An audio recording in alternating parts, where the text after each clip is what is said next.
here with Hitman contracts for what is most likely the finale, my friends. We've got some kind of enemies to take on, it would appear. But first, a cutscene from your local Hitman.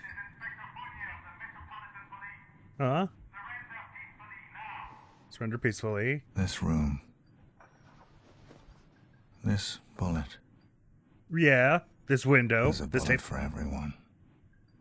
Table. And a time and a place. An end. Yes. Maybe this is how it has to be. Well, if everyone's gonna die by a bullet. Except in the proverbial sort of sense. It's like, did a gunshot just go off inside? Inspector. That's what it seemed like. You obviously learned too much about me. I can't have that. Well, I guess we're taking My death. Inspector Poignard down as well, or whatever. Okay, that was unusual. I'd never heard of this Inspector whomever before. I kind of thought we were going to get... This was going to tie into the Ortmeyer story somehow, but apparently this whole thing we've been flashing back and forth between the whole time is just some French inspector? Okay. 48. Hello, 47. Hi. Diana here. Your next assignment is in Paris, at l'Opéra d'Orléans, to be precise. You have 3 targets. All 3 will be at the Opera House on Friday. The first is Portuguese tenor Philippe Bercuse, who'll be playing Mario Cavaradossi in the opera Tosca. His lifelong friend, American Ambassador Richard Delahunt, will be attending the opera along with a new friend of theirs, Inspector Albert Fournier of the Metropolitan Police. All 3 targets must be eliminated. We placed a package for you in the dressing room under the name of Fleck Fisher. It's got some useful tools and more in-depth information on the targets. Good luck, 47. There's a lot of money on the line with this one. No kidding. All right. Okay, well, that kind of makes it sound like we're picking up midway through this one, considering it tells me that we've already got 2 of them, right? 3 high-profile, high-price targets will be gathering at l'Opéra d'Orléans or d'Orléans? In Paris, Friday evening. Our client wants all 3 eliminated. The first is Portuguese tenor Philippe Bercuse, who will be playing the role of Mario Cavaradossi in Tosca. The second is his friend Richard Delahunt, the American ambassador. Are either of these names we've heard already? I don't think so. The third is their mutual friend, Inspector Albert Fournier of the Metropolitan Police. Additional information and some very valuable tools waiting for you in the opera's wardrobe room under the name of Fleck Fisher, they were saying. Eliminate all 3 targets and get to the airport. So it's saying we've already taken down the ambassador and the tenor, and Fournier's left. So it's like picked us up in the middle of a mission, I guess. So I guess Albert Fournier is he who was expecting us that shot us? Inspector Albert Fournier of the Metropolitan Police is as dirty as they come. He's also ambitious, and his expanding reach has become problematic for our client. Roger. And the 2 we've already taken out are American Ambassador Richard Delahunt, former governor of Massachusetts, one-time presidential hopeful, and current ambassador to the Vatican, has become a source of potential embarrassment and a diplomatic liability to our client. That seems like a good enough reason to kill someone. Potential embarrassment. Portuguese tenor Philippe Bercuse. Temperamental Portuguese tenor Philippe Bercuse has an important yet unclear role in Delahunt's operations and gives the former ambassador palace cred with the glitterati. And escape to De Gaulle. Escape the area by whatever means necessary and proceed to De Gaulle Airport. As for the map, I guess I won't really have much time to look at it since I don't get a stat screen in this game. I just have to look at it while they're shooting. But there's a pickup inside of a room. There's power to get turned off. And we're trying to get out of this building to the street, get the inspector, and then leave some way. And there are sewers as well. So it doesn't actually sound like we have to kill absolutely every enemy in this place, most likely. And I was told you are able to do it stealthy. So the ICA drop is somewhere on this balcony or something. The icon is colossal on this map. I have no idea where that's trying to tell me to go. Right beside? So like somewhere in here. Oh, I see it now. It's a suitcase. Ammo, yeah, the suitcase. I guess we probably want that. 45, I can't count any more of this. Sniper ammo. Okay, right on. Well, the music just picked up, so I guess someone just saw me, but I don't see anyone in here. Do they see me through the bathroom window? Okay, maybe that just happens. Okay, so smoking out our room, I assume they're going to be in here at some point. Okay, so I can't just go running out like that. Unless maybe that's just because I waited too long. Did they spawn here? They don't. Okay, so if I really grab the suitcase quickly, maybe I'll be able to get to the roof or something. It's saying I can climb down the ladder. Okay, but they're coming up there. So they've got a SWAT team, so I guess this is why 47 was flashing back to the whole escape from the asylum early on. Because there's already a SWAT team advancing on his location. I mean, he had a few hours, I guess, because the flashbacks first started when I was being helped by my friend earlier. Okay, so we're trying to get the police chief, and then get to one of the street exits. I can't climb out this window, but we have been able to walk out here, but they just start shooting pretty instantly.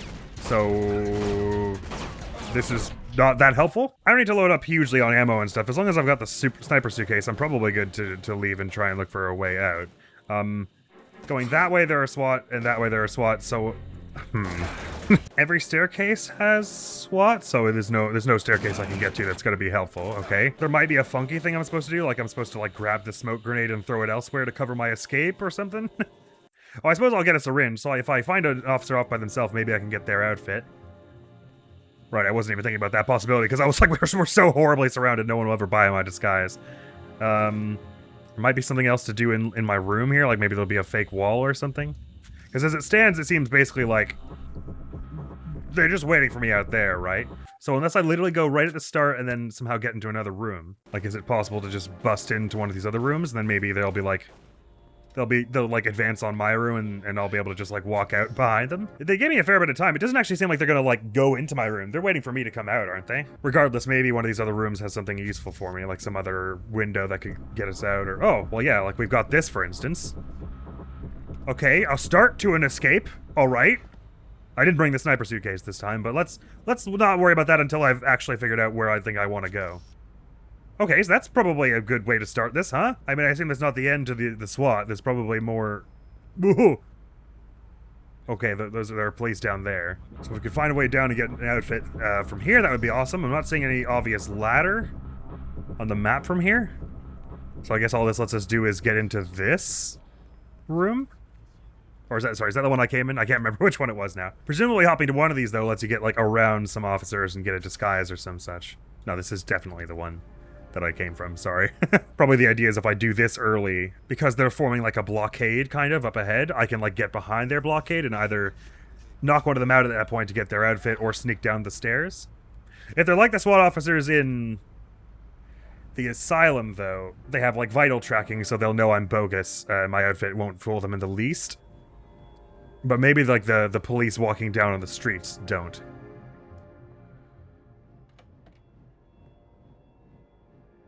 So they're not right here, but they are there. So I'm gonna assume that walking up and tranquilizing one of them to take an outfit while they're, like, in formation there is a bad idea. I get that we can turn this off, and then I might have the first opportunity in the game to use my night vision. Mind, I think the gamma is a little higher for me than it looks on you, so it's probably a little darker for you. And that's why I haven't been using the night vision so much. Cell T! Okay, so I found a way past this back line. I'm gonna guess that they're, like, hard programmed to turn around and see me if I get too close without having turned the lights off.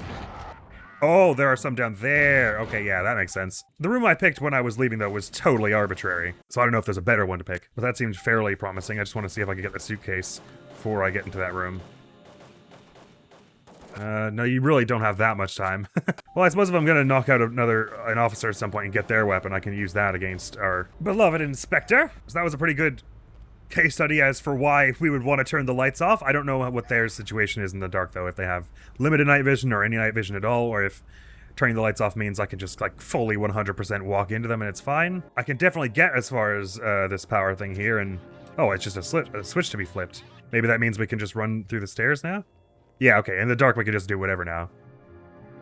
Maybe that was my opportunity to get one of the outfits. Oh, by the way, did they ever turn the lights back on? Yeah, it looks like they're gonna go find that switch, huh? Roughly how long do I have for that to happen?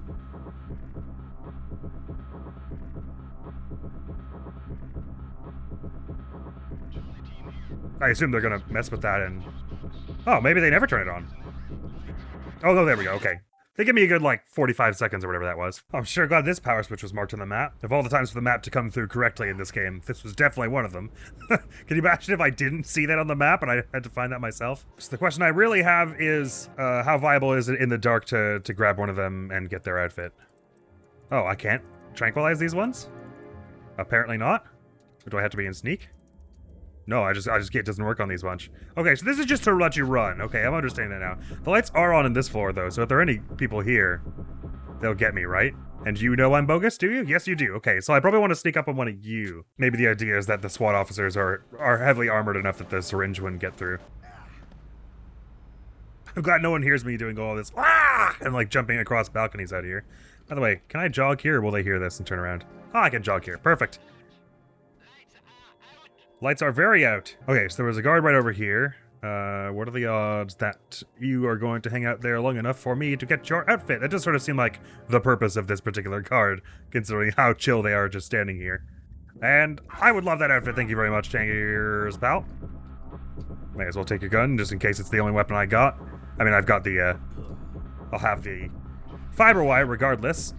So let's see how much they buy this outfit here. Suspect something. Okay. That doesn't sound promising. I guess they know I've made it out. They know I've done snuck out. Wow, this music is so much louder than everything else in the game.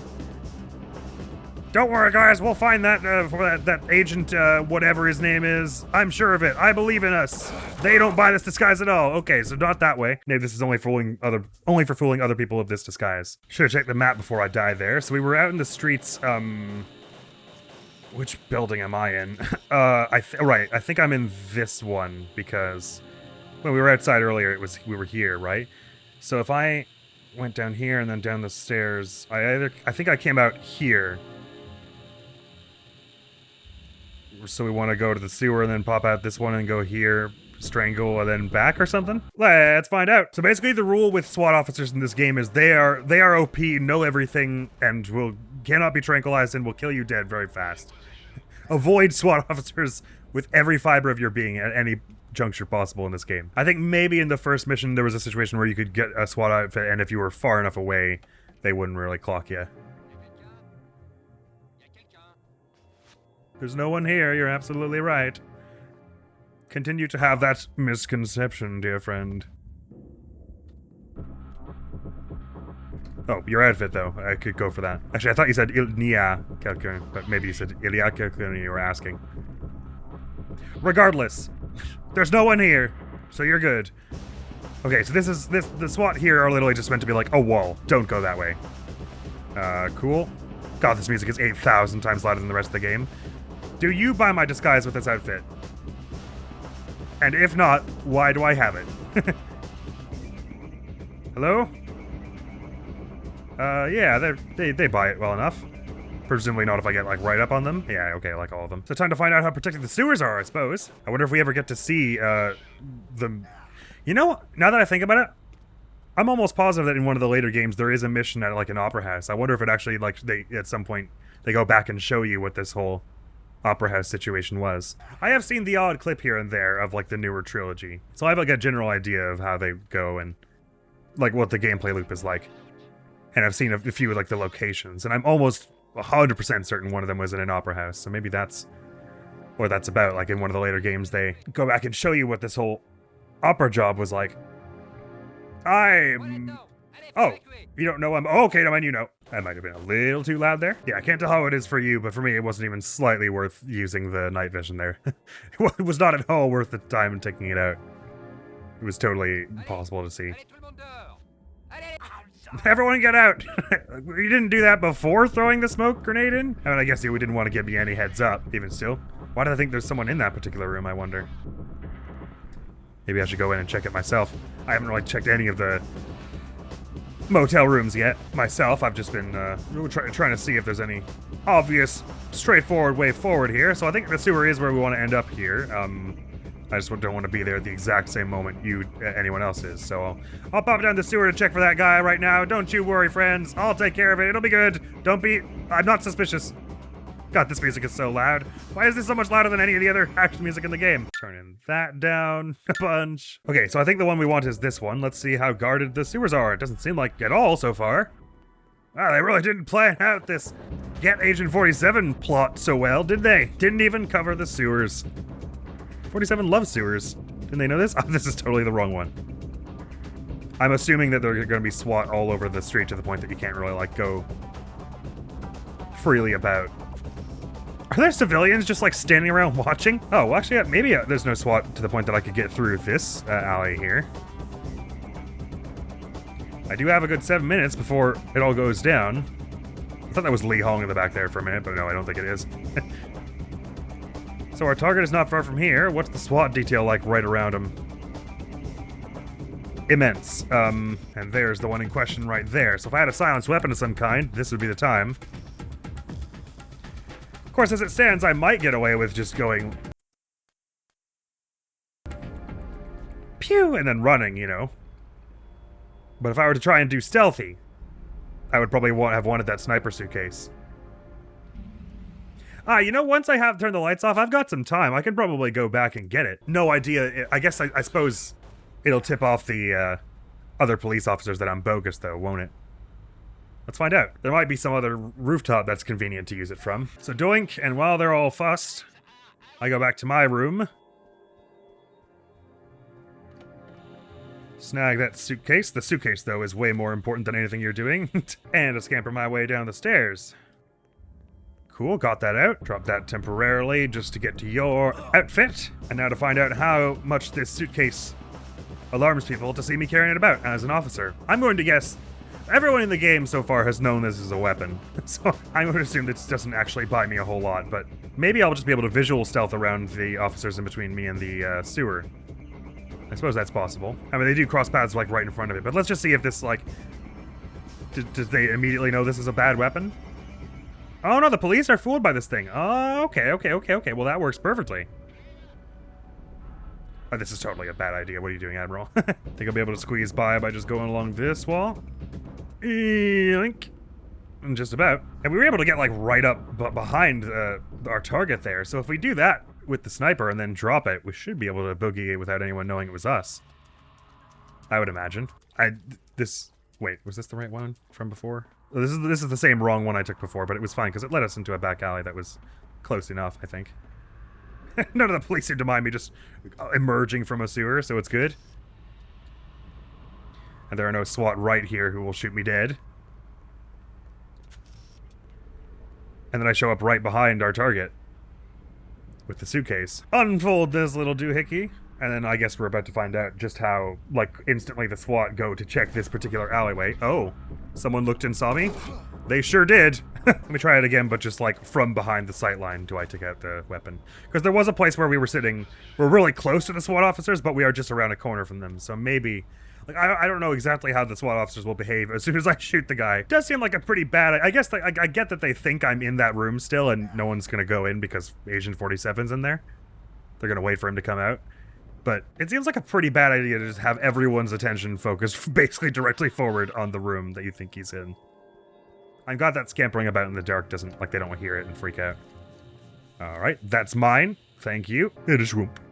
And a sneak. And a sedate. And a impersonate. And a mine. And a narrate. It was right there. Just squeeze by you while you're stopping there. No.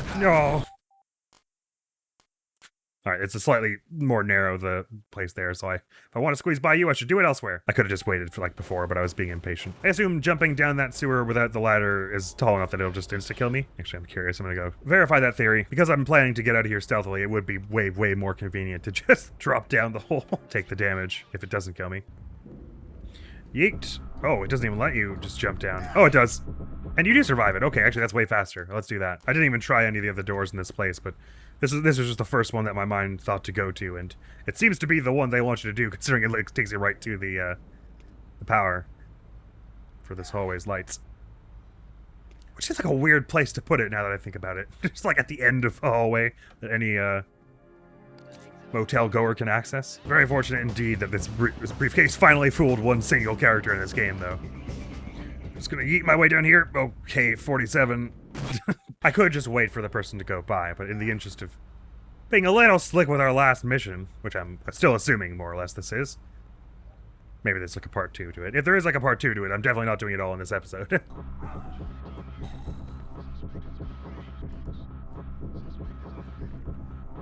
I think they're trying to say suspect is fled, but I can't quite hear it. Well, trying to say. They're probably saying it correctly. I can't hear it, though, is the point. Precisely what they're saying about the suspect, which is me. I can probably run here and it's fine. They're not really turning around for sounds. Oof! Cool. I landed on the ramp portion, so it didn't actually hurt me as much this time. That was awesome. Now to test out my theory that the SWAT people will take a moment and be confused before going, like they won't just charge right to the alley where I took the shot from. If I do it this way. That almost killed me. Now when I don't want him to drop down, of course it's easy. It's weird though, it's like they saw, the SWAT people saw me even though they normally, they didn't like a minute ago. All right, let's see if I can open it here, or if they are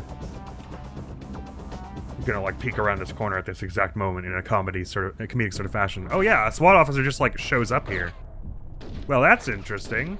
By the way, oh, why didn't it snipe? Oh, I guess it just, you can't go look down the scope when you're dying. So did that have anything to do with me pulling the sniper suitcase out, or did they just like at some point show up there to prevent you from doing exactly what I just did? Like once they realize I'm not in the motel, is that when they go like, oh, better go back to the chief and protect him? Again, I'm thinking I probably could get away with just shooting with like a normal handgun from that corner and then running to one of the exit points. Oops, that's wrong.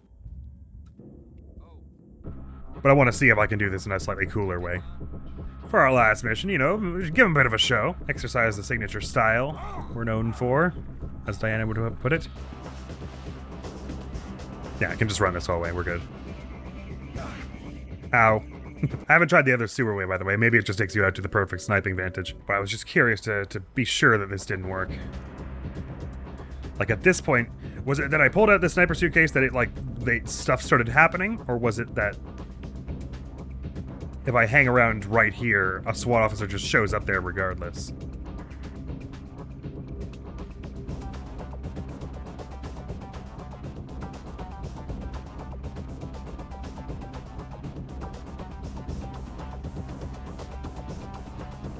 So no one's coming yet.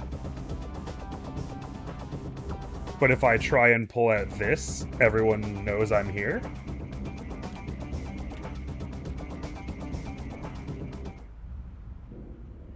Yes. Okay. I don't know why that happens. Decidedly odd. Let's try where the other sewer comes out to. I know the sewer is like literally the only way to do this, I assume, but since it's there, might as well see all of what it can offer us tactically. It just like shoulder bars that one out of the way. Out of my way! Not blowing my cover at all. So the supplies we had in that wardrobe in the motel room seem to be the remnants of whatever Diana dropped us for the Opera House job. Wow, the amount of fall damage you get from that is really random depending on when you start the fall. Well, it's not random, it's depending on when you start the fall, but it gives the end result of it feeling pretty random. When you start the fall, as in how far you slip down the corner before it counts as, oh right, I wanted to try the other way. Well, just to be clear, SWAT people all around the rest of this, so that's where I was, up there. SWAT people looking there. Oh, interesting. Not as many SWAT people as I expected right on the street here, so I can walk through a little of this. At least get a bit of a better visual sense of the whole area. Other sewer would have put me out right in here. Okay, yeah, so this is just as well that I walk across the surface. Okay, SWAT people generally know everything, so be careful. And right behind that door is the one we want to get at. So is there any other... We got first floor... Oh, there's another exit, is there? Interesting. Second floor, third floor, sewers. So it doesn't seem like there's any other building we're gonna enter to like snipe at this one. Oh hey, yeah, don't worry about me. Oh, that one knew I was bogus, or one of the SWAT people saw me, I'm not sure. So it does seem like they want me to go from back there, but then what do they want? Maybe they just want me to not use the sniper suitcase. Unless I'm doing it from like a balcony or something. Let me just try it with the handgun. See how immediately that blows everything. Means I don't need the suitcase. I mean, I could try it with the silver ballers as well. I just can't help but feel slightly excessive. So for instance, bang, and then I put that away and okay, they totally got that was me. You don't, but the SWAT people around did? I mean, that would work, I assume, now, because it looks like I could just walk out now, right? Oh, okay, never mind. You bunch knew. Okay. I need to wander around the place a bit more. Clearly, there's stuff I'm not understanding, and lots of it. Mystery number 1. Why does the first floor have 2 accessible parts? And what's with the ladder? Oh, that's for the elevator shaft? Maybe? Might be possible to use the sniper from one of these rooms, but I want to investigate the outside a bit more first. Oh, hang on a minute. If it was blocked off earlier, where does this go? Oh, I see. Never mind. I take it back. That's the one that wasn't blocked off. Is it just me or did that SWAT officer not insta-kill me like the other ones do? Why am I stuck? Huh? Oh, okay. I just got stuck on the door. It was weird. Wait, I'm not losing my mind, right? These ones were like just killed you on sight, even if you were in the outfit? Oh, apparently not. I like ran too close to them or something. Okay, I thought the SWATs just killed you if you were in this outfit. Okay, I don't know anything. Sorry. That was weird. So we can get away with this ambulance, apparently. Or by just going through these breaks in the police barricades anywhere around here. Why did they kill me that one time? I just walked too close or something? Or did I have the wrong gun out? No parking day and night. So is this the other entrance? No, that's gated off. It looked like it was like up here, right? What I came out of was that. Well, maybe, sorry, I don't know which one I came out of actually, if it was the northerly one or the southerly one. On the map, I mean. That would make the other entrance over here or something? This, I suppose. And what is this? Oh, is this just a way to the staircase that they all went up, I guess? Vas-y, remporte les mains. La machine allemande duit un boîte de voix. Some German players doing well or something. So de la deuxième place. Oh, go Le Mans. Or Le Mans?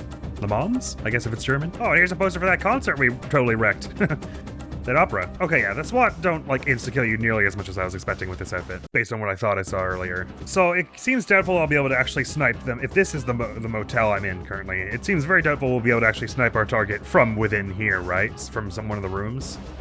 Any of the rooms? Oh, the windows aren't even like open. Okay. There's a breeze on this one, but it doesn't let me out anyway. This officer's walking around so lethargically. So is it just if I get... Do they get mad if I get near the inspector? Hey boss, how's it going? Oh, boss knows I'm bad, do they? It kind of seems that way. Gendarmerie. Oh, tattoo parlor. That's cool. Okay, so like, This is command. Snipers are in position. The snipers are now in position, are they? So it's weird, because it's like... Am I supposed to, like, go up and talk to you? Except you, like, clearly... My alarm goes up when that happens. So is there something that I can do that, like, sends the SWAT into the building or something? I could pick up the megaphone. The police chief just gets mad and comes after me. It's my megaphone! Haha! Use my police and other authorities to communicate in open areas. Everyone, please go in the building at once! I'll bonk you with the megaphone! Haha! Okay, fine. Be boring about it then. These SWAT officers are really confusing me right now. What is with them? I'll just take the inspector with me if it's alright, everyone. Shoot to kill, they say. Not making any attempt to shoot me. Hey guys, check out what I found in this alleyway! Fine. So like I'm saying though, like it feels like I could make it to an escape point at this point after just like going loud and shooting him, but I'd like to make an effort to do this in a sort of stealthy way.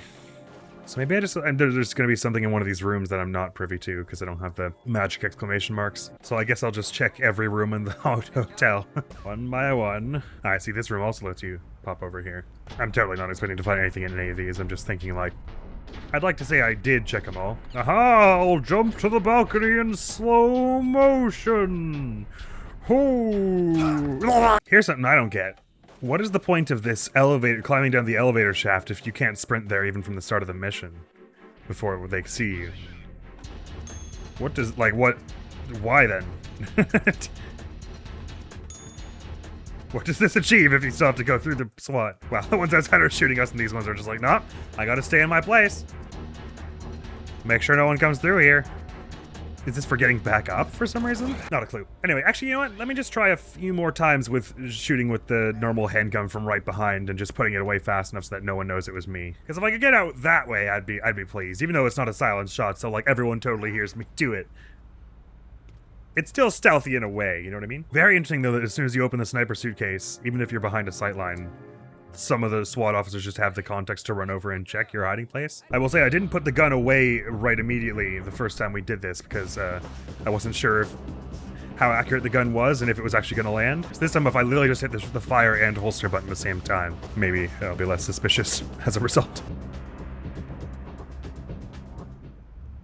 Why would you have to stand right there? Yeah, I hope the next one we play though, which is likely going to be Blood Money, I'll put it to a vote as always, but people are usually wanting them to go in order, as I do. So I'm expecting the next one will be Blood Money. I hope it's a little less miserable for 447 and he's not like dying the whole time. I'm not exactly expecting it to be cheery. I am keen to play Absolution though at some point, because what I've heard is it's not as typical a Hitman game. It's a bit more like linear and narratively focused, which sounds like it'll be very cool to me. Very excited for that when that comes about. But I've seen a few screenshots of Blood Money and it looks like perhaps they've even gone from to a new engine from this one, because this and Sound Assassin feel like they're more or less on the same engine. So I wouldn't be surprised if Blood Money was even a bit more modern feeling and more tightly designed. So unquestionably, no one can see me do this. So if I go bang and then, yeah, I do actually have to take the shot. Bang and then holster. Wow, I guess there's a bit of startup on that, huh? And then holster and run. No one saw me do that. I mean, the ones out there might have seen me go behind here, but like I might be in a point where I'm. Oh god, you're like blocking right where I need to walk. No. Ah, bugger. I might have been able to get away with that though. And if I can, I'll totally take that. It felt like the SWAT did see me, but only insofar as like the bare end of my leg going around the corner. So it didn't seem to trip everyone else. There's alarms. I didn't bother checking all the rooms on the second floor in the end.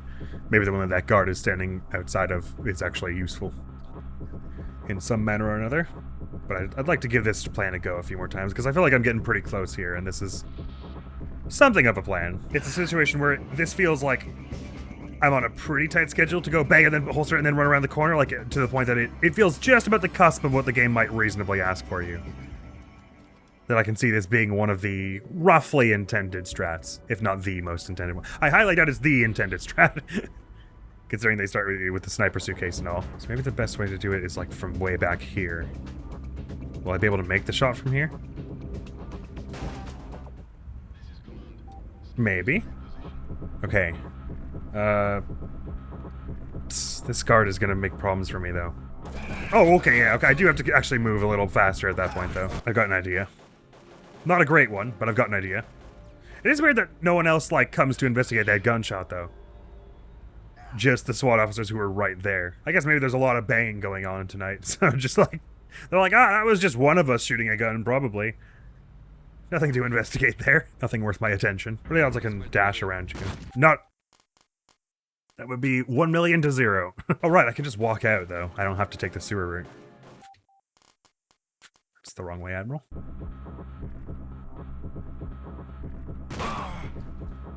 Huh? Ow. Never had that happen before. Is that gonna happen again? Nope, fine. Good. Don't actually know what the most efficient way to get to our target is. You see what I mean though, right? Where it's like, it does sort of feel like sometimes these ones just know. So I'm not at all surprised I thought that before. Okay, I don't know why that's happening all of a sudden. Was I meant to sneak this way? Why are these ones so angry all of a sudden when they weren't before? I mean, it's fine, I guess I'll go a different way, but like, what the hell? Be nice. What? That's so weird. What did I do differently? Is it the gun they don't like? I didn't think that was a problem before, having that gun out while walking around. Les lumières sont extinguées. En autre mot. Oh, it was the gun. Okay. So having this as a problem? Okay, that's the gun. Okay, I didn't realize it was that. Okay. I didn't think that would look at all out of place with that outfit.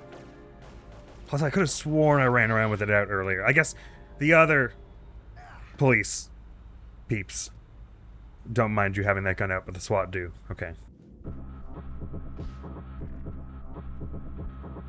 I think I was got a holster for the gun right there. And puts it in his shirt anyway. I'm just assuming doing this on the street is going to be faster than if I had gone through the sewer. Yeah, probably by a bit.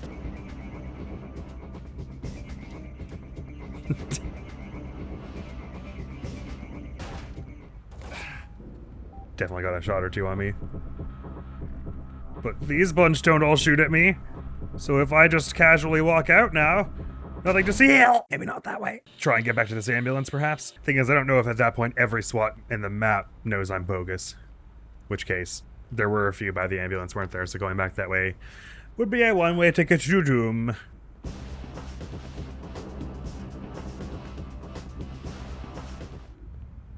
Oh, Someone didn't like that. Wait, who? What? Why has my cover's been blown? No one is actually shooting me. Okay, so these police don't know I'm bogus, actually, from... Okay, never mind, they do.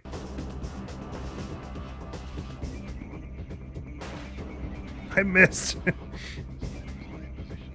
But you see that? They're not all, like, alerted on me now, because I was fast enough. So if I can repeat that success but actually hit, that would be awesome. Oh, in fact, the way they are now, it might be easier to just get by them and do it from a different angle. Oh, well, these people will all see. But they're pedestrians, they don't count. Okay, that was awful. You see the vision, though. I think you see the vision.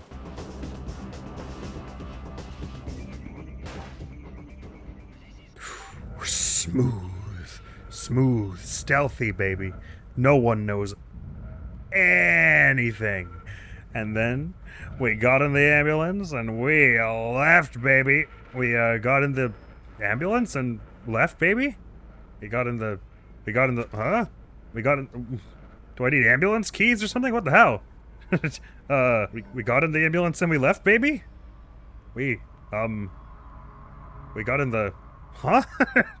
Okay, not this one, I guess. Kinda wanted to speed off in an ambulance, but alright. This one.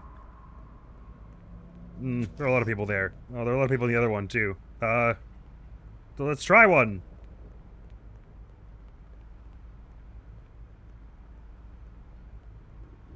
Never mind. Ambulance key must be somewhere. Why is my alert going so huge right now? Like, not even close. I guess these ones just know a lot. Whoa. Huh? That's weird. Yet again, another your cover has been blown where no one started shooting me immediately. It's very odd. Okay, it's confusing. This definitely feels like this is set up such that you're not supposed to just walk through to get to these bunch, right? They're all gonna start shooting you if you try that. And it's gonna tell me objective's not completed. Okay, so that's weird. The two, like, police blockade exits are so locked off that there's no way you'll be able to just walk through, I don't think. That would sort of seem to steer us toward the ambulance, and yet there wasn't even an open door prompt that said you need some kind of key or anything. There was just absolutely nothing when I was there. What's going on in this room that they're outside, by the way? I had to pick the lock, and it looked like there was something important on the table. Radio. I guess that's why they thought there was someone in here. Oh, and there actually is someone in here with a syringe. And gun ammo. Oh dear. Well, you've had one wild night, evidently. Okay, so I don't feel any need to mess with you any further. Maybe I can, like, take this person's outfit or something. I mean, I get this gets to see another syringe use in theory, but why the hell? What would that let me do? Okay, no idea what this room is for. So at the moment, I'm thinking I gotta find this ambulance key somehow. Maybe the inspector's hanging on to it or something. Is ambulance the same word in French as English? I didn't think it was. Ambulance. Maybe it is. Yeah, okay, so this one, they're definitely, like, standing right in front of the place. So if you were getting out, you'd have to, like, just sprint by them right at the end, right? Which would be not a really great way to do it. So assuming I'm tearing off with the ambulance, was it, like, in the back of this truck or something? Like this police van? Or did the inspector drop it or something? I have no idea. Is there just a mime watching all this? What the hell's with that? Was the inspector carrying the ambulance key or something? I have no idea why no one knew that that was me. I don't see an ambulance key. I could just get out and survive now, but I don't want to do it that way. Oh, you know what, though? This one... I could probably get out this one, I guess. Depends on where everyone ends up. I'm really curious how that ambulance thing works, though. So my imagination is this guard here been, like, rumbling me instantly even when I have no alert recently. I haven't much cared for it. Because there is a little bit of a break here that I could probably get to this exit point. And if so, I'll definitely take it.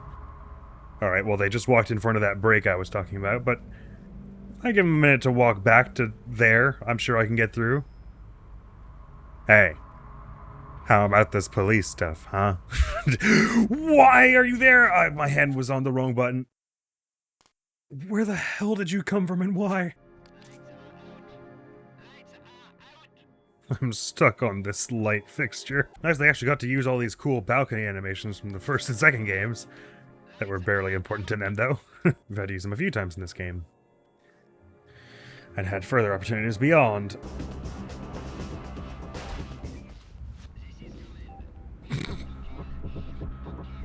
It's pretty messy. Oh, well, that's interesting. Maybe the car alarm can be used to do something? I don't know. Like, I guess it would cause an oral distraction, sorta, but meh.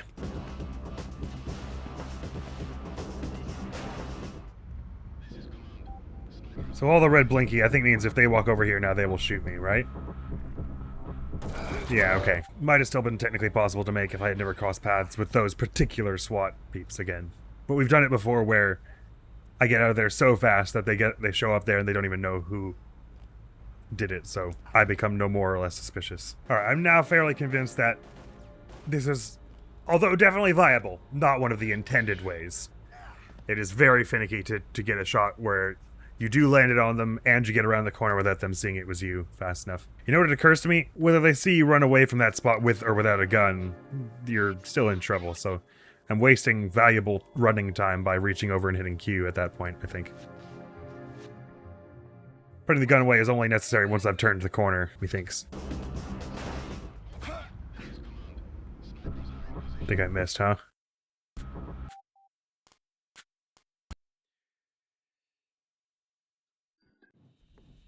I can't believe it's taken me till now to notice this, but there is a delay between when you click when you left click and when he actually fires. Like, there's a little animation where he brings the gun up first.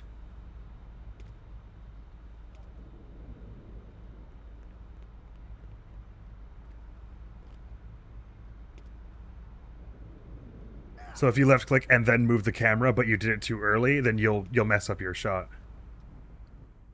Which is what just happened.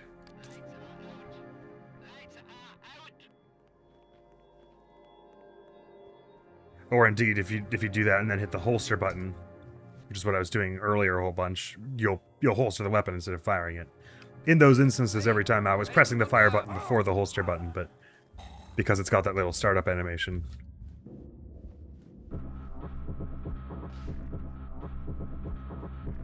The holster came first. Like, you can interrupt the startup of the gun firing animation by holstering.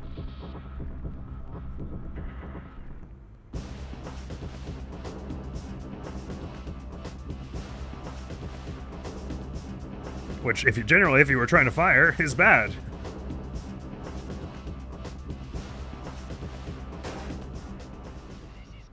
Okay, so that's pretty good. So now just don't be suspicious. And hopefully find a way out. This one over here, I feel like this guard leaves sometimes. Like right now. And probably if I just jogged in around them now, it would all be good. Or if I just crept at this point. Wait, why are you so suspicious? Don't be suspicious of me. I'm not suspicious in the least. Goodbye! For achieving Silent Assassin rating, we've been awarded a bonus weapon, PGM Sniper Rifle Silenced. Hey, look at that. Overall, it's got to be getting closer to Silent Assassin now, hasn't it? Ah, not quite. That would have been so sweet. I'll take an overall rating of professional, though, across the whole game, assuming that was the last one. Yeah, fast mission, that. I can't wait to get to the endgame review so I can look up how the hell you were supposed to do that ambulance, for one thing. I'm probably at the end of this gonna do what I did for Silent Assassin and look up some Silent Assassin runs on the Hitman Video Games channel. I gotta restrict myself to only a few, though, because I don't want to just, like, play their entire channel. The ones I had in my mind were, I wanted to see Beldingford Manor, just because that was my favorite place. And I'm blanking on what the other ones were, so let's just carry on and see what's next, shall we? It's probably gonna be a cutscene that I won't be able to see. So let me just skip it to the credits. Okay, yay! Tell you what, I'll let the credits go now. I'm just gonna cut ahead to us watching the ending cutscene from the movies folder, shall I? And then I'll put the credits in after that while I'm doing my little in-game review. Wow, only 3 mocap actors. Huh. They were working overtime. Mastering and compatibility. I have some questions for you, bunch. No, it probably was more compatible 22 years ago when it came out. I think this is the one. This is us who made it to Gaulle Airport and take it off on a plane. This one was just called Outro, so I'm guessing that means we got away with it! Yay, and this is the right video. 47 just Sampling the in-flight treats. I shouldn't be here? He's so quiet all of a sudden. That's why I'm here. Oh, Diana, you shouldn't be here. I barely made it out of Paris myself. Oh, sorry to hear that.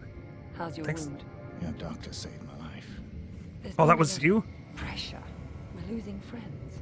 The Thanks, FBI, Diana, the for CIA, saving me earlier. Scotland Yard, MI5, police all over Europe. Something's going on at the highest levels. I'll lay low until the agency sorts out its problems. It takes more than 2 months. I'll find a new employer. That won't help you or Ouch. the agency. All Cold. of this pressure revolves around you. They're squeezing us to get at you. I've sensed it for a while. Tonight confirmed it.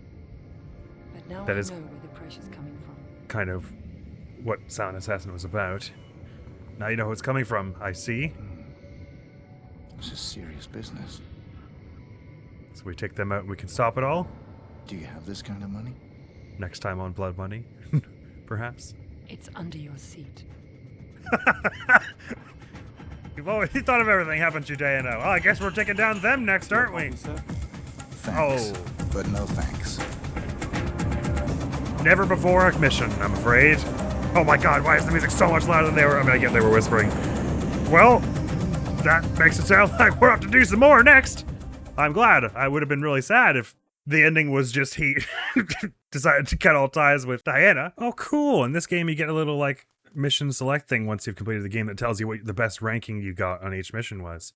So how many did we actually get Silent Assassin in? 1, 2, 3, 4, 5, 6, 7, 8 of the 3, 4, 5, 6, 7, 8, 9, 10, 11, 12. 8 of the 12, not bad, 2/3. We were only missing 4. If they were the first 3 and then Wong Fu. It took me a minute to get started in this one. Oh yeah, now I'm allowed to choose my weapons and stuff. But I'm headed there for pleasure. Oh, there's my gold deagle. Okay, so apparently all of this game was orchestrated by someone. Maybe this is the Sergei. Whoever, was it Sergei? No, it wasn't Sergei, that's a different guy. Whomever was our like big bad of Hitman 2 Silent Assassin, maybe this is explaining how we got to following that guy. Or no, because then at the beginning of Hitman 2, right, this one's kind of like tangential to that. Maybe that was trying to set up what we're doing in Blood Money, I'm not sure. So I just thought we would take it over to Bellingford Manor and chill in the rain because it's nice and moody here. Well, I did my little outro endgame review thingy. That kind of was abrupt at the end there. I just wasn't I was expecting something with a little more fanfare for our final mission. That was still a fun enough mission anyway. So we did it. We cleared Hitman contracts. Go us. With 8 out of 12 Silent Assassin rankings. That's not too bad for our first go through. I don't remember what our percentage was on Hitman 2 Silent Assassin. It definitely was worse than this. Like we did, for one thing, we definitely killed non-targets in Hitman 2 Silent Assassin, like a handful. Considering the first mission, whose name I always mispronounce, Anathema? I always forget how to say that word. My instinct looking at it was anathema, but I'm almost certain my instinct was wrong, so it's probably anathema. Anyway, so we made it. That was good fun, this game. As I say, I've yet to play a bad Hitman game. I think they've all been... Although they've been thoroughly janky, these first 3, there's been loads of excellent design and just clearly lots of passion and just a good sense of fun to a lot of them. This review probably will be a little shorter than the preceding 2 games because I don't have tons to say that I didn't already say about those first 2, because to me, a lot of this game was just Hitman 2 Silent Assassin 2. I believe this one used the same engine as Silent Assassin. I'm not actually sure if Hitman 2 used the same engine as Codename 47. It felt pretty different, the leap from those 2. You know, a lot of the control stylings were the same. Whereas this and Silent Assassin felt a lot closer together in terms of the way it feels to move and everything. So typically I start with visuals and sound, and then I go to gameplay, then narrative. I do not have a lot to say about the visuals. They're a lot like Hitman 2 Silent Assassin. I feel like there are a lot more like moody particle effects, like the mist coming off the lake right over here, for instance, in this one than in Silent Assassin. So the visuals were good in Silent Assassin, I imagine, for the time, and still, I mean, they're still serviceable. I could, you mostly tell what things were and everything. Fairly good animation, and this one is just a little better than Silent Assassin, so stylistically, I don't have too much more to say than that. It is interesting, though, this kind of goes a bit more to, like, story atmosphere. Just how many different ways they approach the nighttime rain aesthetic. Like, sometimes it's, like, in a spooky, Halloween-y, mist on a lake kind of way like this, and sometimes it's, like, rain tumbling down onto awnings in the middle of bright city lights. Kind of like Traditions of the Trade or the Rotterdam missions. As for music and sound design, I think I said this earlier on in the playthrough. I think I did prefer Silent Assassin's score just a little bit. But this one was still very good. I mean, a BAFTA well earned, I think we can agree. To me, in my heart, that BAFTA that was won for this game is kind of like a BAFTA for the first 3 games soundtrack as a whole, because the suite really is greater than the sum of its parts, I think. The suite of all 3 games soundtracks. I did like the stealthy theme in this game, like some like the one we're hearing now, but also like the one that's a bit more active when it's like the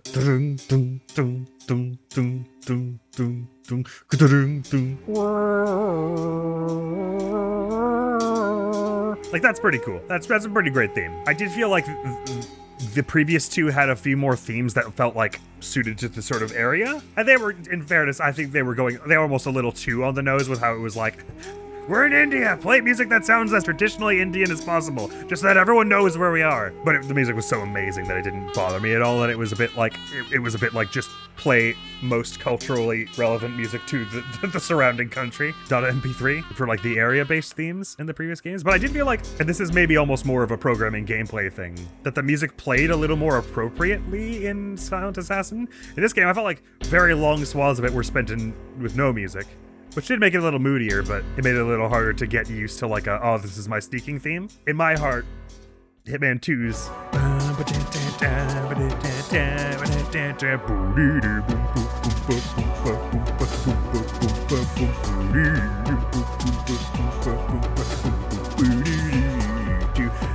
is far and away my favorite like sneaky theme of the whole series so far. To me, that when I think about like sneaking around in Hitman, that's the theme that comes to mind. And I found myself humming that theme so much since playing Silent Assassin, just while going about my day and stuff. It's just such a banger. Wait, all that to say, I think this game's music, contracts in particular, was still quite good. Probably the peak of it for me actually was in that first mission, the Meat King thing, where like you had because this is what I loved about Hitman Code M47 soundtrack, was where it would take like an idea that was like an area theme, and then you would get into an intense situation and it would like be that theme but kicked up a bunch. Still one of my favorite musical moments in the entire series is the Rotterdam missions from Code M47.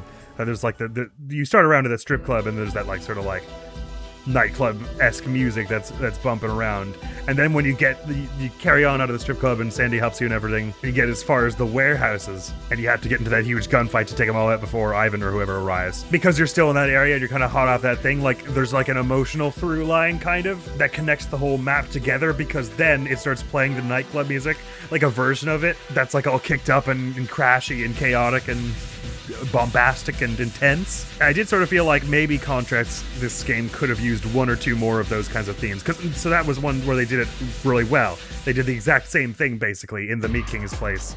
It's like nightclub music, and then when shit gets real, it's like bumping nightclub music. So I did quite like the soundtrack all around. I thought I could have used maybe 1 or 2 more moments where like the music really synced with the action in a way particular to the mission, like happened in Codename 47 and in Meat King's place. But still, yeah, grand. As for sound design, don't have too much to say that is different from Silent Assassin. They removed the which I really appreciate. That was starting to get on my nerves. Now it just goes blink, like when your cover has been blown or whatever, like something little, you just get the notification and it's got a red triangle, so your eyes drawn to it. It's good enough. One thing that's been a bit weird in all 3 of the games so far is footsteps sounds. Sometimes, depending on what surface you're running on, like if you're running in snow, there's a very obvious like footsteps crunching on snow sound, and sometimes it's like completely silent.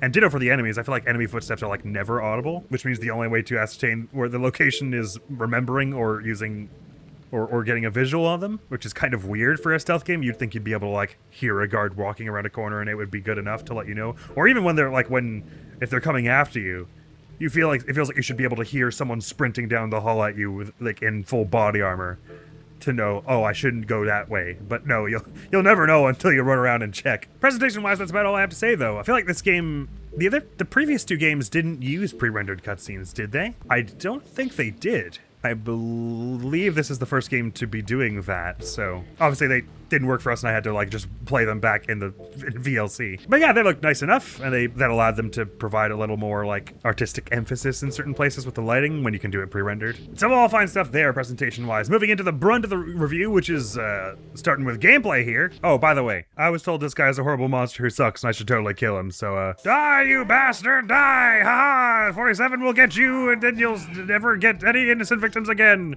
Oh my god, how did you survive that? Die, you idiot! Ha ha! It's my meat cleaver now. Yoink. All right, where were we?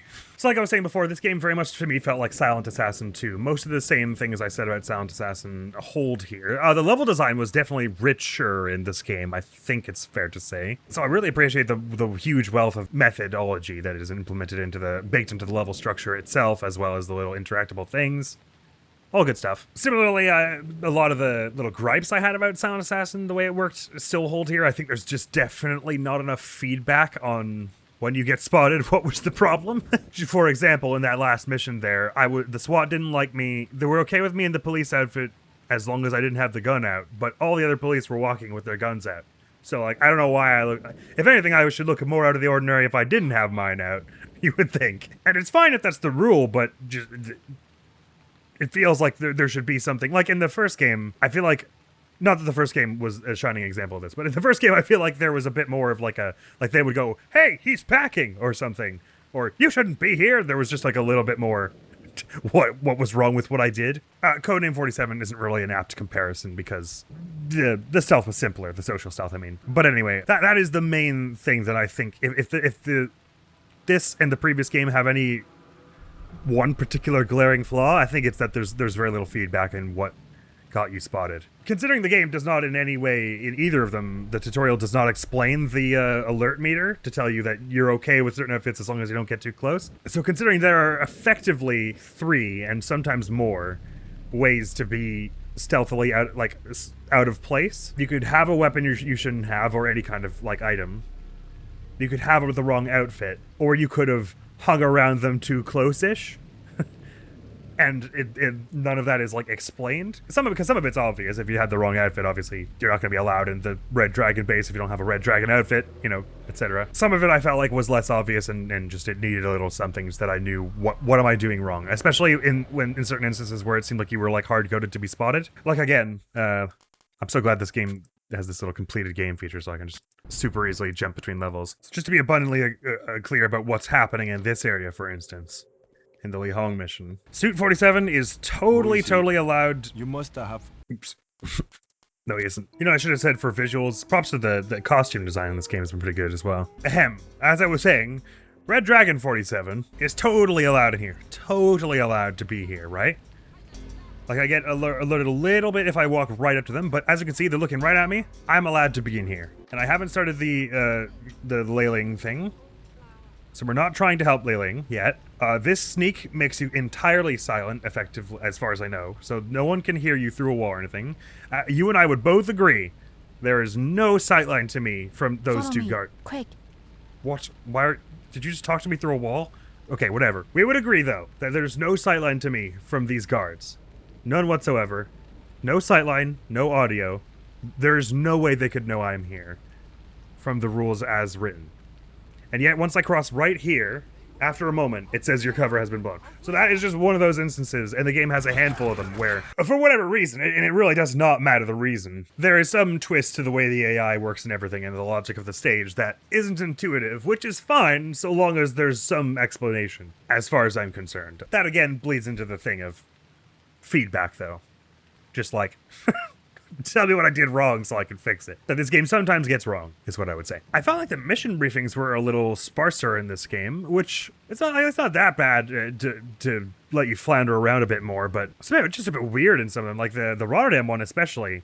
Not only do you have to disarm the nuke, because she says it in the briefing, but it doesn't show up in your missions list for some reason. That tripped me up.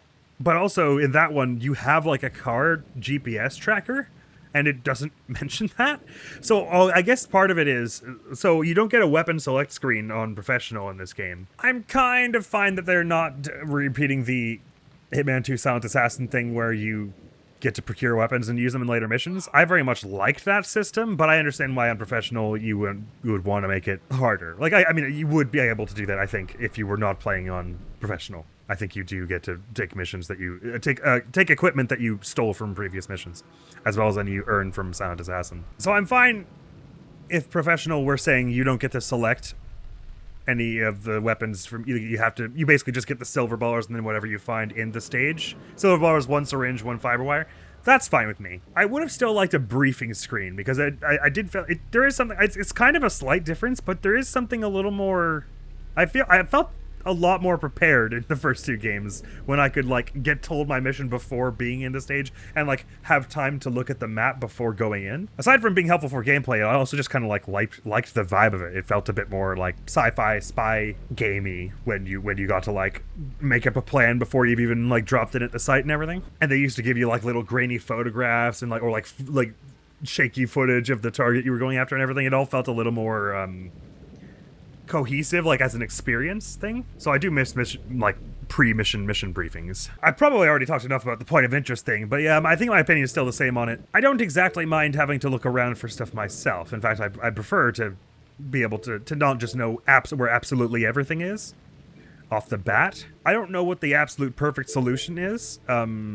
I think taking all of the points of interest away on professional was not it. As I said before, this doesn't really prevent you from doing it. Like, if you played through that mission on easy, you could just write down where things were, so it doesn't really add anything to take it away on professional, except as a memory check. Unless you're playing on professional for the first time, in which case, like I was saying before, it kind of works part of the way because that way you don't have the perfect mission briefings, so you have to just kind of make do with what you've got, which leads to more dynamic plan making, whereas in Hitman 2 Silent Assassin, although I didn't, you could very often make the perfect plan pretty early on just by running to all the exclamation marks and learning what it'll work. So I understand how in theory taking them away makes you have to do more investigation on your own, and that makes the plan feel a little more like yours. It's not that I mind it altogether. I felt like the implementation in this case though was that there were a handful of missions still where there was something very, very, very important that there should have been an exclamation mark on that there wasn't. Like a really instrumental outfit that was sitting around somewhere, or even just something that someone tells you that you would hope gets marked to the map. Like Yorishka in the Byarkov mission is all like, here are where the 3 weak points are. I've marked them on your map. Like, I don't think they actually said that, but that was very much like the sound it had. And then I was like, great! And opened up my map and there's nothing there. So I was like, I guess I'll find it later. Or just as a quality of life thing, when Smith tells you where the safe is, to allow you to skip through that dialogue and not have to listen to it every time, it would be nice if it just put it on the map. Unprofessional. So I think they could have cherry-picked a bit more, that like there are some points of interest that show up regardless of the difficulty. I'm glad they tried it out though. And they're trying different things and stuff.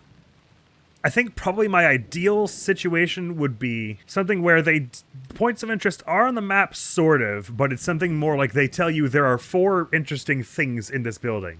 And it's a big building. So you still have to look around to get a sense for where they are and what they are. Like, it's not just doesn't tell you off the bat what they are necessarily. You still have to do some investigation and exploration on your own.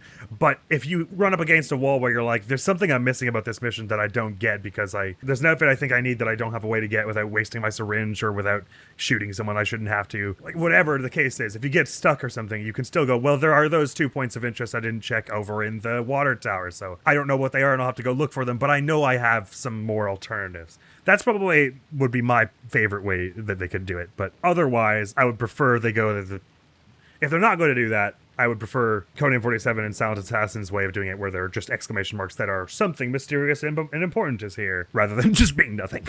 But again, it's only a problem because I picked professional. If I had picked one of the easier difficulties, so I have a thing. If you follow around the channel, I've probably mentioned it once or twice before, so you'll understand my feelings on this already. But just in case you haven't, and you don't, the reason I tend to pick harder difficulties when I start a game is because I have played a lot of games where the easier difficulties are very, very, very bad at teaching you. They give you enough health and resources and remove certain restrictions to the point that you can go through the game without learning it, which is it's good as an option for people who do not care to take the time to, learn a game's mechanics inside and out. But consequently, as an example of a game I like, The Last of Us 1, the first time I played through it, I played through on hard or survivor or whichever.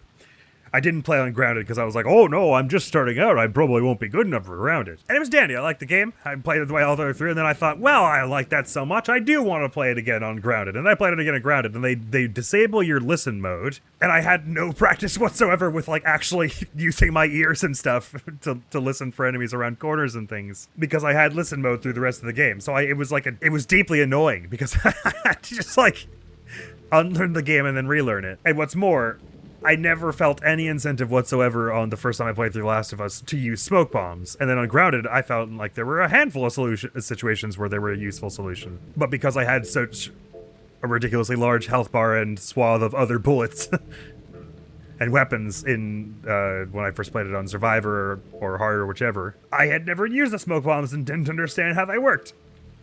And then I ran up into a situation in Grounded where it was really the way my health and other resources were. Smoke bomb was really like the best way through, but I had to learn it there, how it worked, because I had no incentive to practice with it at any other point in the game. And even if I had incentive to practice with it, the resources were scarce and I didn't want to use it until I had to. So that's just one example, and it's among the reasons why I tend to prefer to play on the hardest difficulty first thing.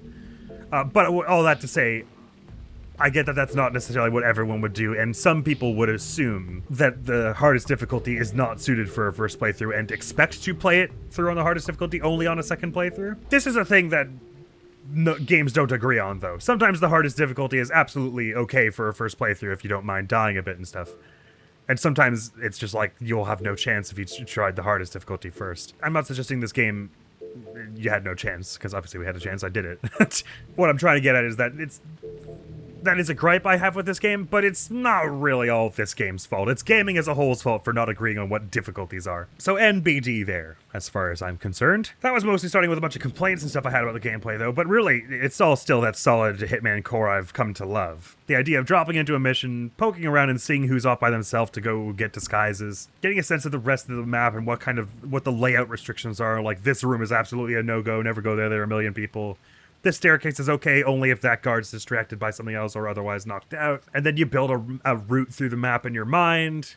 You try out different things, you experiment a bit. Like, it's got all that good Hitman stuff. So I didn't want to let the gameplay section pass by and give the sense that I, didn't enjoy it by any stretch. Anyway, of the three that we've played so far, I think this is probably, it was the weakest entry for me. I would probably rank them Hitman 2, Silent Assassin, then Codename 47, and then Contracts. But the margin between them is very, very small. I hold them all in pretty high esteem. I think they're all very fun and good games. And speaking of the margins between things, it's probably about time I give these missions a little bit of a ranking, don't I? I believe I said this when I played Hitman 2 Silent Assassin, that compared to Codename 47, the disparity between the mission I liked the least and the one I liked the best was much smaller. I think I can't remember what I was saying, how I felt about it at the end of Silent Assassin, but I think I probably said something to the effect of, I really liked Shogun Showdown. I would have put it just below Traditions of the Trade from Codename 47. And my least favorite mission, which I think was Tunnel Rat, maybe, in Hitman 2. It was down there anyway. I would have put that above my least favorite mission in Codename 47, which was Say Hello to My Little Friend, probably. So it had a less of a range. The best wasn't... It had lower highs and higher lows, I guess, than Codename 47, and that's probably true of this game compared to Hitman 2 Silent Assassin. I think we're localizing to higher up on the scale, though. I think my least favorite mission in this game, which was probably Meat King, I think it's a decent bit better than Tunnel Rat. My favorite mission in this game, which I need to think about, was probably not as... I probably didn't find it quite as fun as Shogun Showdown. So we are getting a little more consistent in the quality of mission per game, I would think. And I think we are compressing upward toward, the better end of things. So that's interesting. But yeah, the last thought I have about the gameplay, in a sort of general sense, before I get into the ranking, which I haven't thought about yet, so I'm gonna have to go do it. This game it's a very fun Hitman game. Some of the missions felt just a little bit, and this is probably mostly due in part to the whole points of interest thing. They just felt a little more, again, I don't want to use the word dull, which I think I used already to describe this game. It's not exactly what I mean. It's just a little less dynamic and expansive, and it's most likely because I didn't have the points of interest, so I wasn't doing a lot of the clever ways. The majority of the kills I got in this game were just sneak up behind someone and strangle them on our targets, rather than the smart things. Because I looked at the smart way and I was like, oh god, there's poison and tattooing and it's gonna be so tedious. That's one other thing, is that the stealth in this game is a little more robust, the visual stealth, as opposed to the social stealth, than in Silent Assassin, because you don't sneak slower than a decrepit, unenthused gnat walking across treacle. You can actually sneak up behind people and get them. Actually, I have a few more things to say about the gameplay, it would appear, that have just popped into my head before we get to the ranking. So the stealth was a bit more robust. That was a wonderful change, although it did result in me feeling less compelled to seek out tricky and weird ways to get kills. It's almost as though at the beginning of this game's development, they had the same sneaking speed from Silent Assassin. such that sneaking up behind one of your targets, like we did in with the biker dude in Rotterdam, where we could actually gain on him as he was walking and then strangle him in his room, wouldn't have been possible.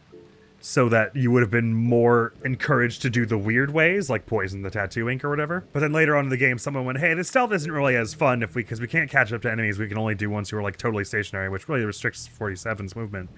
Shouldn't we make him be able to sneak a little faster and stuff? And someone was like, oh yeah, great idea, let's do it. And then they didn't balance the levels around that quite as much. I mean, not that it's bad that it's okay that you're able to take down a lot of the targets with a blunt head first approach like I was taking.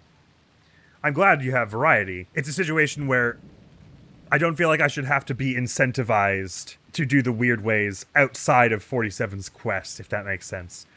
I feel like if I want to be as immersed in the game as possible and sort of for it to the game's mission statement to be being achieved, I should, as 47, go, it's much too risky to do XYZ. I should do sneaky weird thing instead. And I was regularly feeling the opposite. It's much too risky to do this fun cinematic way that they're clearly setting up for me. It's probably going to be easier and safer and faster if I just sneak up behind this guy when he's off by himself, get my hands dirty. That one, again, a fairly minor complaint, because I don't mind it at all the way I did it, really. And to me, that is one of the great joys of Hitman, is seeing how everyone tackles a level. How some people will just be like, right, where are they? And some people will be like, what if I can unscrew that chandelier? Come to think of it, I didn't take all that many of the funky special ways in Silent Assassin, did I? I guess not really. I was usually just taking a silenced gun out and going to work. I believe I said this about Codename 47 as well. There's something weird. I don't know what this phenomenon is like, but I feel like the ragdoll physics are more realistic in this game than a lot of modern games. Modern game ragdolls feel so light and floppy. They don't feel like they have the weight of bodies, whereas I feel like the ones in these games do. But another thing that just came to my head was the shooting felt slightly like it has slightly regressed since the preceding game, perhaps. And maybe that's just because I did it so rarely, because I was just fiber wiring all over the place in this game. I don't know if it was if the problem was with the hit detection or with the way the guns shot. But if you look at this clip where I tried to take down Li Hong with the Uzi, I thought I just aimed awfully the first time, but then I went back and watched it. The reticle's right on his nose, and the bullet goes there. And three of them that I fired, just go up his nose and through his face. And blood splatters on the wall behind him, and he's just fine. So the shooting felt a little bit off in this game. As well as the thing I spoke about earlier in this mission, where there's a delay on firing. So if you click and then want to try and run away right after shooting, it doesn't work like that. You have to wait for the bang and then do whatever you were gonna do. Did it with that weird bug where I would select an item in the menu, hit left, and it would take a different one out. Or hit W, I guess it was. So as it keeps doing here, rather than taking out the night vision. I hitting left click and then forward, and it's taking out the lockpick, or trying to. Even though I'm left clicking on the night vision and then hitting forward. It should do this. Anyway, so some little finicky things with action stuff, but par for the course, really. I did find this game probably a little jankier than Silent Assassin. Not nearly as much as Codename 47 by any stretch. But in hindsight, it was more to do with the weird lack of feedback stuff in most cases. We didn't have ever a situation where enemies would fall through the ground like in Silent Assassin, or we would fall through the ground like in Codename 47. So there's definitely been some tightening up and all. Oh yeah, that was a weird addition. Apparently now, sometimes when you shoot people, they go unconscious instead of dying. That seems like a weird thing to add without mentioning. In general, actually, there could have been more of a tutorial in this game. It seems like we get less of one every game.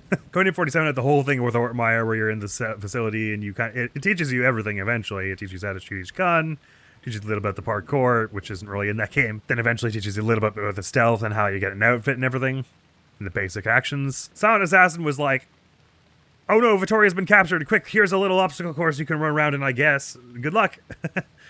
Don't forget to steal outfits. And in this game, it doesn't even put you in there right away, and it doesn't say anything. It's just a place with a bunch of SWATs in it and some targets to shoot. I could have gone with a tutorial. So one interesting thing, this is again a professional only issue, really. We've also been getting, I feel like, slightly diminishing rewards for playing the game more sneakily, which you're allowed to play however you wish, but they are kind of Silent Assassin is the best way to play, right? It's the most skilled ranking or whatever. And so in the first game, there wasn't really a stealth ranking, I guess, but if you killed civilians, you got less money, which gave you less body armor, which was really important because there was a lot of shooting. less body armor and less weaponry. Silent Assassin, if you achieved Silent Assassin, then you got a weapon that you could take into your next mission and you could use in the finale shootout and everything. Which was great. I mean, once we got those silenced silver ballers, that was like really useful for a lot of the missions. So that was like a really great reward, but it was sort of circumstantial. And then in this game, there's zero reward whatsoever for getting Silent Assassin if you're playing professional the first time, because all that gets you is more weapons that you're not allowed to select until New Game Plus. That is a bit odd. It does feel like there should be a bit more something that lets you do. Like it should like earn you more syringe uses or something to get Silent Assassin ranking. To that point, the anesthetic system has been overhauled slightly.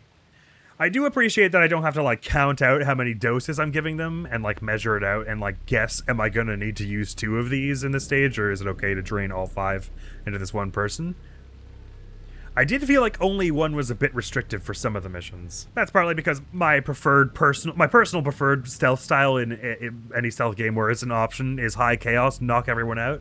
And like, if you've ever seen me play Metal Gear, you know I just like tranquilize and suplex everyone and get them out of the way, so I don't have to worry about it. And I believe you get unlimited knockouts in the later Hitman games, and perhaps infinite knockouts, like they never wake up unless woken up by a friend.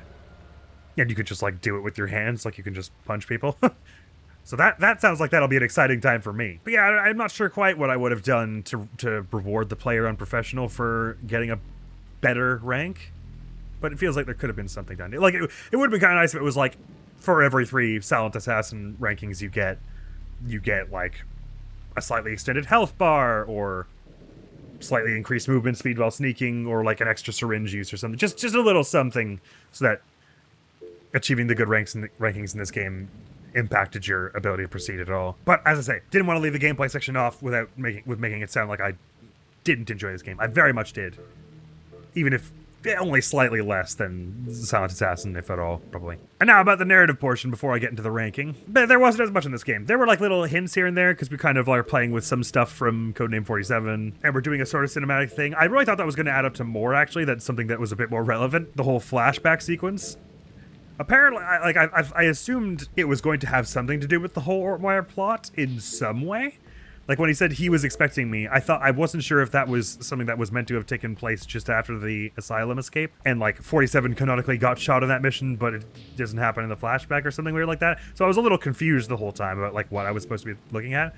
But it's just some complete other Paris job that we don't see in this game. So the he who was expecting him, who shot him and stuff, was the police chief, I guess? I don't know if maybe they were dropping like lore clues somewhere else in this game or the previous so that I should know who this Fournier guy is, but I didn't. So it was maybe like a little bit of a letdown that these very cool flashback scenes and the way they like flashback between the missions in present day, like with some consistent element, like the door will swing open and then you'll go through the door and it'll be into the flashback. Or when does he jab himself with the syringe and then it cuts to him jabbing someone else in the flashback or something like those transitions were cool, but they kept going back to the present day and I was like, oh, I bet this present day is all going to lead up to something, and then it was just like, I don't know, it was some mission. So it was kind of a weird framing device to use if it didn't have anything to do with anything. It was just going to be some mission you do at the end. But it looked cool. And it was nice of Diana to bust us out. I can't imagine it was easy getting that doctor in there. I did keep feeling like I was supposed to know who that doctor was, and I didn't. But the important thing is that Diana sent them. First time we've seen Diana in person, if only her hand. Ending was cool. I like the idea that we're setting up to go chase down someone who's been causing problems for us and straining 47's relationship with the ICA lately. That sounds nice. I'd like his relationship with Diana and the ICA to continue. So some have noted the darker sort of tone of this game. I mean, the first 2, they have plenty of dark moments. You're obviously dealing with very nasty people who are ruthless and do awful things, which is why you're trying to kill them, basically. I could have used maybe a little more bounciness and humor in some of the missions. It was a bit glum of an experience. Clearly by intent, but I did kind of prefer the sort of camp of the first 2, I guess. Not that this game had no camp whatsoever in it, but I did feel like the previous 2 games managed to have some awful moments while still balancing it a little more, so it felt like, yes, there's weight to what you're doing here, killing these bad people because they're doing awful things, but also it's going to be kind of silly and kooky spy fun. But I didn't like, hate it. Taking it a little more gloomy sort of works for a story about an assassin who's like a Frankenstein monster who could never fit in normally with society. It tracks. And because it wasn't a very narrative-driven game, I don't have too much more to say about it than that. So it looks like the last thing to do in this review is rank some missions, and then I'll go watch some Hitman Video Games, and then we'll call it. So let me go pull up the mission list and then rank these things. Alrighty, I've got a little bit of a list here. Like before, it's a bit gut instinct, and you ask me again tomorrow, I might change my mind. Then number 12, I would put Meat King. Not an awful mission, but it felt like a weird one for number 1, same as Silent Assassin did the same thing. It's just like a bit complicated. The map is a little bit on the barren side. Oh, and by the way, I didn't mention it before in the review portion yet, but the maps are sometimes just straight up wrong in this game, and it could have, I feel like they could have taken a little more time to do it. In this series so far in general, I have a thing where, like, I don't like to judge a game if it's a bit shoddy around the edges, like with bugs and stuff, as much as I prefer to judge it about what it is trying to do and how much it's achieving that. If the bugs get hugely in the way of its mission statement, then that's, obviously a problem. And I would say that there were a few things that were kind of like that in this game, but then it goes for the map. Like, the map being wrong, it's not like it totally obliterates the game, because you can still figure out what to do. It would have been nice if it was a little more consistently accurate to what the places looked like. Anyway, so yeah, the Meat King, the map was large and didn't need to be that large. It felt like a bit demanding that it asks you to do a 2-kill contract right off the bat, and with some third objective. And that was actually kind of the static for a lot of the contracts exclusive missions. For a while there, it was always just kill 2 people, do third thing, get out. So it was it was an awkward one to start with, is very much what I felt. Oh yeah, and then like the whole thing with where like if you didn't close up the truck, they would like find the chef that got knocked out, and it was kind of weird. Like, I don't know why anyone goes to check that. And this whole game actually was a little weird here and there with like the way guard behavior worked when they woke up. Did that mean that everyone in the base knew you were bogus and that disguise no longer worked, or did it mean that only the people around that area knew you were bogus and it wouldn't work, or did it just mean they would scrutinize you slightly more heavily? Like, it was always a little up in the air, I felt. And we can kind of epitomize that in a handful of ways. But it's still a cool environment. Like I said, cool things were done with the music. An interesting pair of targets. One who's like rooted in place and you just need to bring them food. That's really all you need to do to disarm them. The curtains in that room that can go down. Of course, the grim like realization that, the person we're sent to rescue is very dead. Because often when in a game like this, and in previous games, I think, when they go get this person out, although we're not sure if they're alive, you're like, well, they're just saying that to be realistic. But in a gaming sense, of course, we're going to be able to save the day. So that's where I'd put Meat King. Up after that, I would put the Asylum Escape. This time Aftermath, I believe it's called. I do think this game's early game was its weakest point. What a fun idea to pick it up right after the final boss, so to speak, of Codename 47, and like go out through that same area. And you even start in that like weird white room that's all like symbolic and creepy and stuff. Again, an oddly aggressive one to start with, in that the whole like the thing that this game series so far, one thing that's been like very important has been the disguise system, right? And it's like fairly restricted in how you use it in that first mission, because it just like the SWAT one just doesn't work.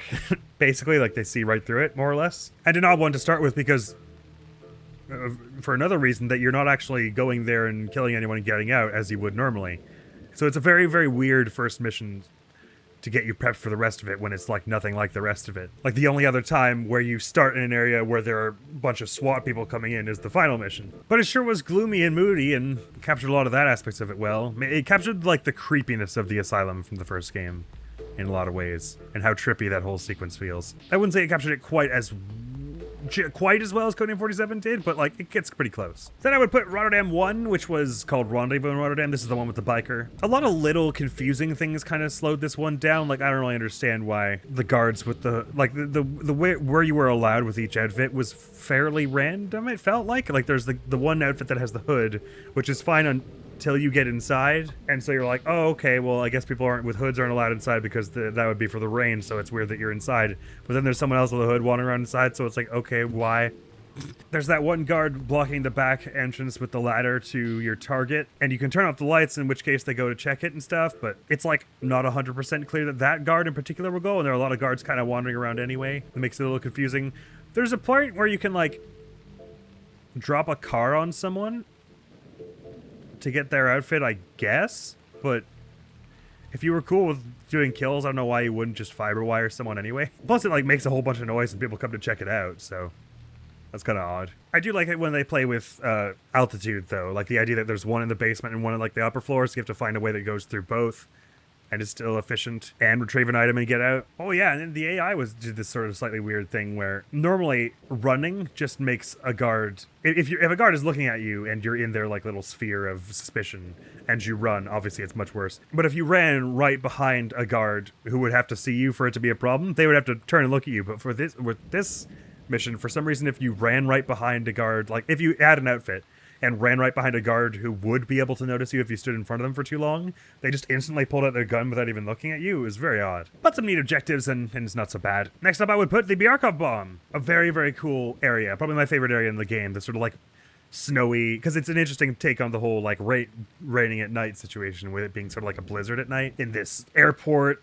That's kind of also like a dirty military base, but also on the other side of the mine is like this aquatic base. A very, very cool area. A bit on the large side, like in terms of just difficult to run by. And this is where some AI oddities were really peculiar with the sniping situation, where like you could snipe your target like from right below and then drop the gun there. And then 3 of the guards from the other side of the map, rather than the 3 guards that are in front of you, or the 1 guard who's patrolling those boxes, would come to investigate the gunshot. And if you got out of the way of where that gunshot was, then 2 of them would go investigate the gunshot, and the 1 of them would just psychically know where you were and go find you. So it was just very like, what are the rules here? Why? But it was cool meeting your informant and then getting the bomb and blowing up the submarine. This is where the first time where the whole like guards waking up alerts half the guards in the base, but not the other half. Thing kind of messed me up though. Anyway, cool area and cool objectives. Just felt a little bit like the mission design was a bit incongruent with the game design in some places. But yeah, I liked it. Next up, I would put the Wong Fu restaurant incident, whatever the mission's called. This is the one that I went very shooty for. It felt a little bloated with enemies, I guess, is part of it. And I get that that's kind of, since she goes, this one doesn't have to be pretty, they're kind of like suggesting you might want to go loud for this one, even though I assume there is going to be a way to do it Silent Assassin. So they're trying to make it like a situation where like, yes, this is a stealth game, but go nuts and shoot some folks. Play full Rambo Duke Nukem mode. It did feel a little bit like a lot of the restaurant was available for you to explore, but you had no reason to because it was for the Li Hong mission. So it kind of added confusion to matters where I didn't feel like it needed to. But other than that, a nice change of pace and not a bad mission. After that, I would put Li Hong's mission. The weirdness with the whole brothel situation is kind of tedious, and it's a weird thing that like he's programmed to go to the restaurant only after you get the figurine. And it's a bit awkward that you have to wait for Smith to tell you where the thing is every time. And there were a bunch of little oddities. But other than that, it's an interesting recreation of that mission from Codename 47 with some added elements. But also decently faithful in the places where it counted, I think. The whole place was a lot prettier in Codename 47, but it's supposed to be kind of grungy and moody here, so I get that. I just wish we had that nice ocean view from the docks like before, and before we got to speed away into the sunset in our little boat. Not too bad a mission, though. Wish I got that sword, but I never would have got it out of there. Next up, I would put Rotterdam 2. This is the one where we're going after Boris. I thought it was a fun situation going up on the whole boat and everything, and then like taking him out and disarming the bomb and that sort of dealio. The GPS tracker thing isn't really quite as necessary, and I didn't really understand what was with the strip club at all, actually. Another situation where the AI is kind of confusing. It's like, the cops don't let you in if you have a normal outfit. Like, they will shoot you on sight, kind of don't let you in. If you have a biker outfit, they, like, chase you but don't raise an alarm. And if you have the cop outfit, I don't even remember. It felt maybe a little jumbled with all the SWAT situations in the warehouses, and then the boat's a bit claustrophobic, and the GPS tracker, like I said, isn't really as important in this one because you can just check all the containers, and also it doesn't randomize it. It just ends up in the same one every time, as far as I could tell. But the setting was fun. I like the idea that you're ducking in between the police and the bikers. I like the idea of, like, leapfrogging between outfits. You get the construction outfit to get past the first few guards, and then you knock out a guard and take their outfit to get up onto the boat, etc. Fun mission. Next up, I would put Hunter x Hunter, the final mission there. A cool way to end it. It was a bit less ceremonious than I was expecting, especially considering it just introduces this Fournier guy out of nowhere and is like, now get him. Just as like a story thing, it's kind of cool that it starts in the middle of 47's mission, technically, where he like kind of messed something up and didn't get the police chief guy. So you start with like half your objectives fulfilled, and it's just about getting out of this awful situation by the end. I like the idea of, as they're storming in, you like duck out the back and jump around the balconies and do all kinds of tricky stuff. That's like a fun idea. It was very cinematic in that way. The guard AI was a little weird in that one, but meh, it's fun. Next up, I would put Slaying a Dragon, which is the sniping thing you do at the beginning of Codename 47. I still like it. It's a fun mission. It's just a nice, short, straightforward, to the point one. You can easily get in, do your snipey thing, get out. I like it because obviously, as the game goes on, they want to give you some more challenging stuff So that it's not as simple as just find a nice place to open a sniper pew to get to the exit point. But it's nice that they give you at least one so you feel like a total badass who can do anything. Where it is as simple as just like, pull the sniper out from somewhere secluded, bang, leave. Not too much more to say about it than that. Next up I would put the Seafood Massacre, which was the You Must Be the Negotiator mission. Yep, a good remake of that. It was a lot of fun. I don't have too much more to say about it. I like that you have 3 targets all moving toward the same objective in a slightly different way. You could try getting them all before they go to the place, or you could pose as the Red Dragon Negotiator, which is kind of like the way they're sort of expecting you to do it most likely. Drop the die to make it look like the Red Dragon person did it. Job's good, and yeah, it's a fun mission.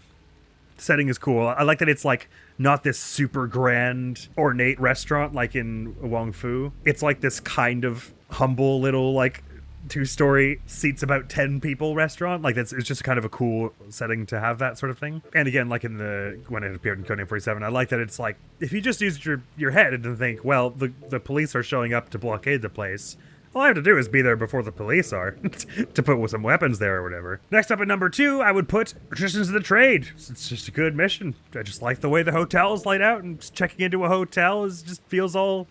It feels like good spy movie stuff. If you check into a hotel, like, oh, I'll be here. I'm here on pleasure. And believe me, it will be my pleasure. And then, pew, and then you get out of there all sneaky like, and you take the bomb, and then you save the day.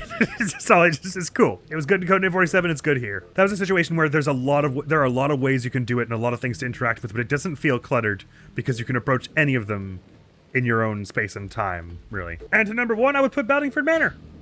The place we are in currently. It's actually kind of like Traditions of the Trade in that way. It's just a huge area with lots of little things to interact with and lots of little hazards and things. So there's a lot of creativity in the way you get around the map and everything. Some interesting characters as well, of like the bossy like son-to-be and the weird horny grandpa of Lord of the Manor, and then the sort of odd skittish guy you rescue from the stables. This mission had a lot of character and a lot of variety, and for that reason it is my favorite. I don't have like a huge essay as to why it was my favorite. It was just a cool place. Again, the odd little AI oddity, like the person who's in the shower, the sight line of that is weird, so that if you sneak, it's like they say out, I say out, but if they say that when you're in the middle of the room versus already toward the next end of the door, you don't have enough time to get to the door before they get scared and run away and alert everyone. So, and again, some of the guard AI in this whole game is just a little odd sometimes. There was that one I just shot point blank in the gut. It was just like, understandable, I will leave you to it, and left.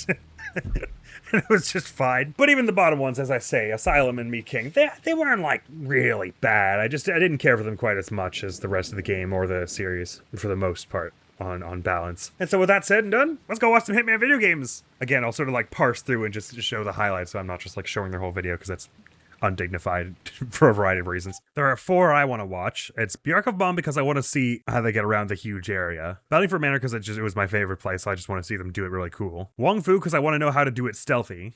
4 minutes. Wow, it's really fast. I didn't notice a way to do it stealthy is what I'm saying. And Hunter and Hunted because I imagined they got to get away in the ambulance, and I want to know how they did that. It looks like they have a firefighter outfit or something. God, I must have missed all kinds of stuff. Right, so they're getting this guard, which is what I was doing first as well.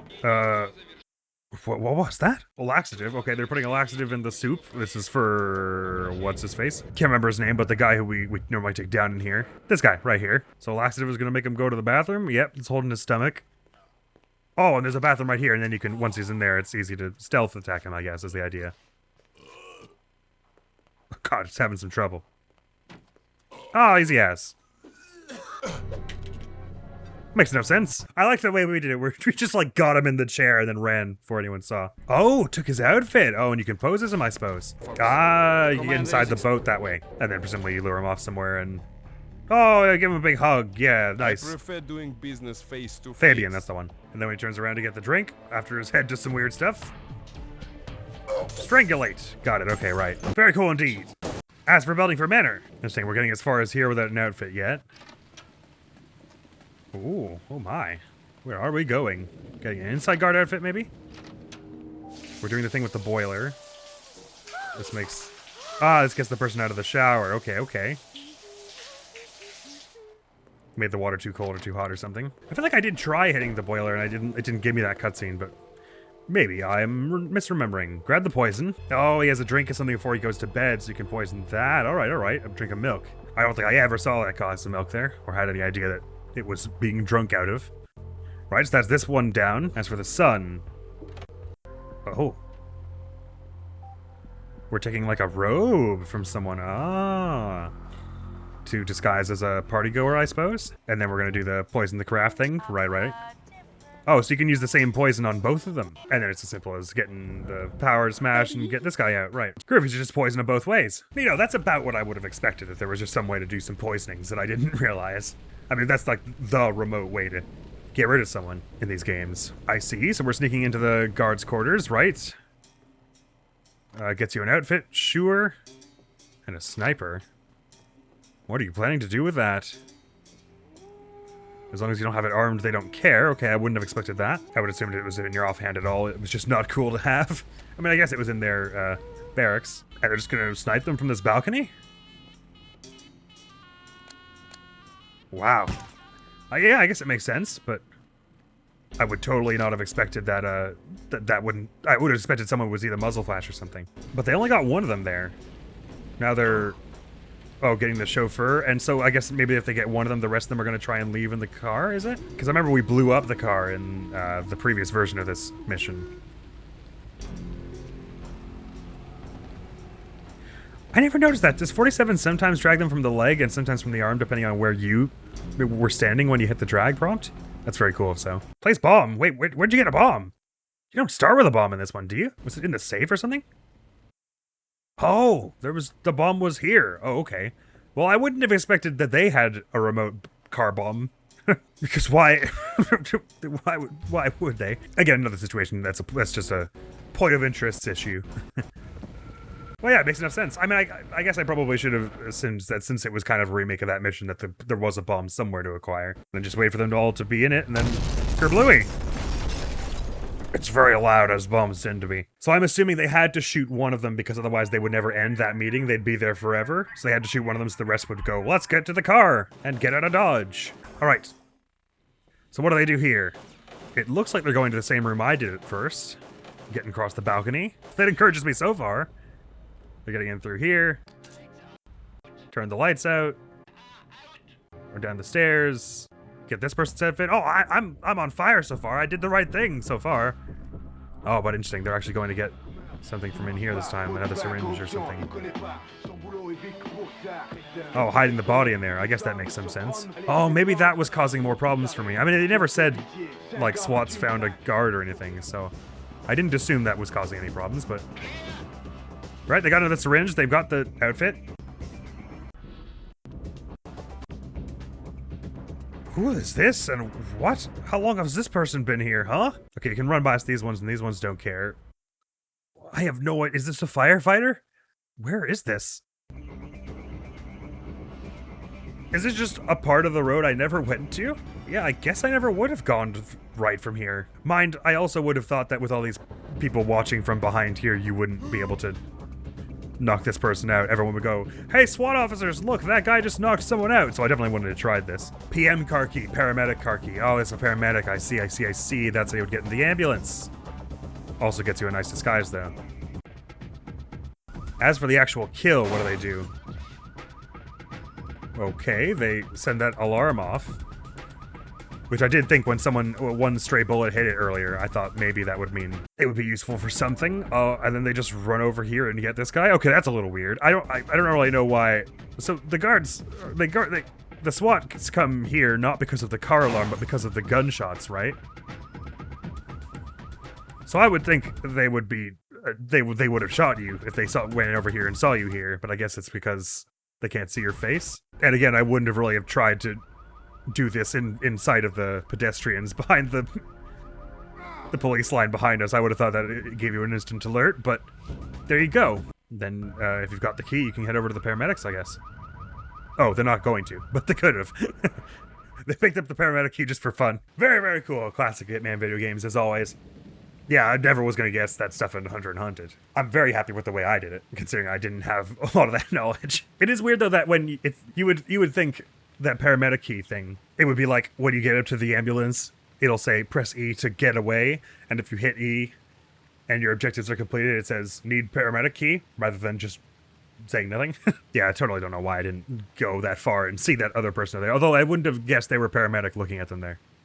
So I probably wouldn't have thought, let's knock this person out in full view of these people standing by right back here, and then take the key So that was very cool. Do I have any notes for this game in my book? I completely forgot to check. I think I might have covered all the ones that I did have. I didn't have very many notes for this game at all. The only note I had in the book for the endgame review was, I don't know why I had the night vision if turning the lights off doesn't make it look dark like it did in Silent Assassin. But I think that's actually probably less of a game design thing and more to do with the weird render engine we had to pick.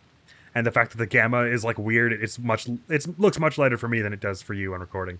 Boom! Hitman contracts taken care of. Final game. And with Hitman contracts complete, the playthrough order now goes, my friends.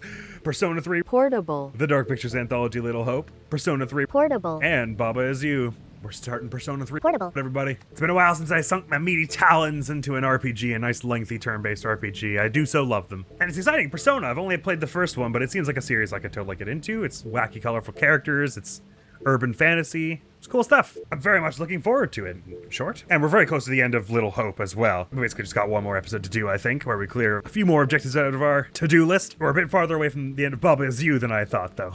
And after one of those games is done, which is almost certainly going to be the Dark Pictures Anthology Little Hope, unless something really weird happens, we're going to be starting Cuphead, friends.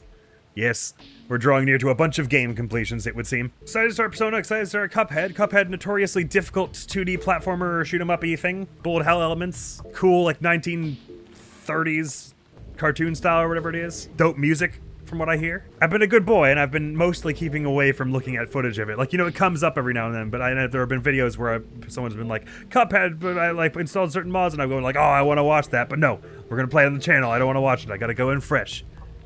Not learn anything. But from what little I have seen, though, I will say I like it. It looks like it's pretty straightforward. Like there aren't too many controls. It's just run, jump, parry, dash, and shoot, basically. So it feels like it's going to be a situation that's like simple to grasp, tough to master. Lots of complexity in the enemy patterns and movement, rather than in a million systems that you'll never understand. In short, it seems like my kind of action game. So looking forward to that. And we can wipe all that now, because that is the end of that and this playthrough, my friends. Thank you so very much for coming around to this video and this playthrough if you did. Hopefully I'll see you around. Admiral's gonna be out of here now.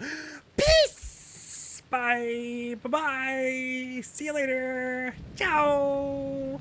Bye-bye, 47. Hopefully I'll see you in another mission down the line. Hopefully things get a little less glum for you. Very generous indeed. Things have been difficult lately, what with all the ICA interruptions. I know, 47, I know. It's been hard for you. It's been hard. You're going through a rough patch, but you get back on your feet, and I'm sure you'll find the rapscallion who's been setting all these ill favors and ill deals in place, and it'll all turn out okay. I believe in you, 47. Thank you. Your support means the world.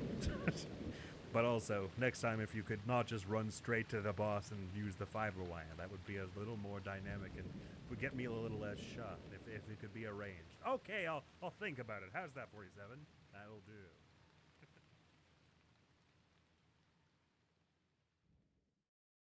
We're facing inward now. If I say rocket shift and mark to one another, and then just push them up like this, can they go on to the same spot? Well, ball should be pushed. That is important. Yes, I agree. Physics. You're right about that.